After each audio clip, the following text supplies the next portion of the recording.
সফলভাবেই শেষ হলো Nepal art expo ২০২৫। নেপালের আর্ট কাউন্সিলে অনুষ্ঠিত এই প্রদর্শনীতে স্থান পায় ২৫ জন বাংলাদেশি সহ ১১৯ জন শিল্পীর আঁকা অনন্য সব চিত্রকর্ম। বৈচিত্র্যময় এসব শিল্পকর্মে আর্ট কাউন্সিল গ্যালারি হয়ে উঠেছিল নান্দনিক শিল্পকর্মের এক অনবদ্য তীর্থস্থান। Nepal academy of fine arts সমর্থিত আন্তর্জাতিক এই শিল্প প্রদর্শনী সমসাময়িক শিল্প বিশ্বে বিবেচিত হয় উল্লেখযোগ্য এক মাইল ফলক হিসেবে। দেখে নেব আমার নিজের করা একটি রিপোর্ট।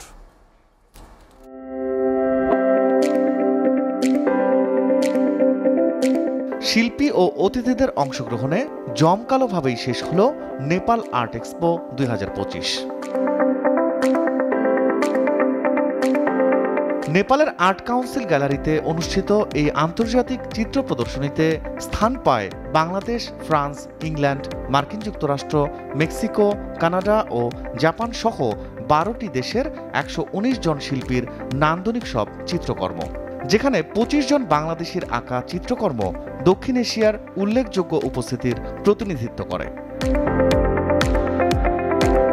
এত ছবির ভিড়েও চিত্রশিল্পী ফরিদা ইয়াসমিন পারভিনের দ্য বিউটি অব ভয়েড চিত্রকর্মটি মন কেড়ে নেয় সবার। আন্তর্জাতিক প্রদর্শনীতে স্থান পাওয়া শৈল্পিক এই চিত্রকর্মটির সফলতা নিয়ে কথা হয় শিল্পী ফরিদা ইয়াসমিন পারভিনের সাথে। ইন্টারন্যাশনালভাবে আমি অনেক দেশে আর্ট এক্সিবিশন করেছি, এবার নেপালে করছি ২০২৫ সালে। এটাতে আমার একটা ছবি স্থান পেয়েছে। এটা হলো ছবিটার নাম হলো দ্য বার্ড অফ বয়েড।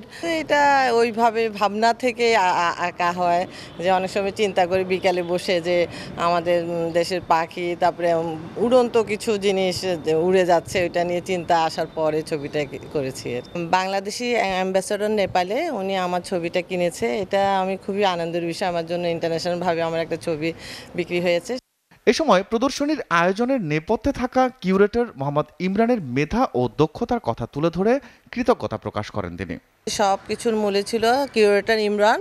সে সবসময় আমার ছবিগুলা বিভিন্ন দেশে ইন্টারন্যাশনাল ভাবে নিয়ে যায়। তো প্রথমে আমি তাকে নেপাল আর্ট এক্সপো 2025-এ আমি তাকে ধন্যবাদ জানাই।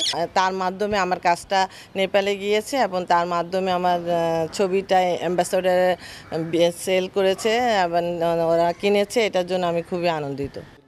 বিশ্বের বুকে বাংলাদেশি চিত্রশিল্পীদের এগিয়ে নিতে সরকারি ও বেসরকারি প্রতিষ্ঠানগুলোর পৃষ্ঠপোষকতার প্রয়োজনীয়তার কথাও তুলে ধরেন তিনি। ব্যক্তিগতভাবে আমি চাই যে বিভিন্ন প্রতিষ্ঠানগুলো আমাদেরকে সহযোগিতা করুক, আমরা যেন ছোট ছোট যে ক্ষুদ্র শিল্পীরা আছে তাদের কাজগুলো আমরা যেন বড় আকারে ওদেরকে করার সুযোগ করে দিতে পারি। রিফাত শিশির, এসএ টিভি, ঢাকা।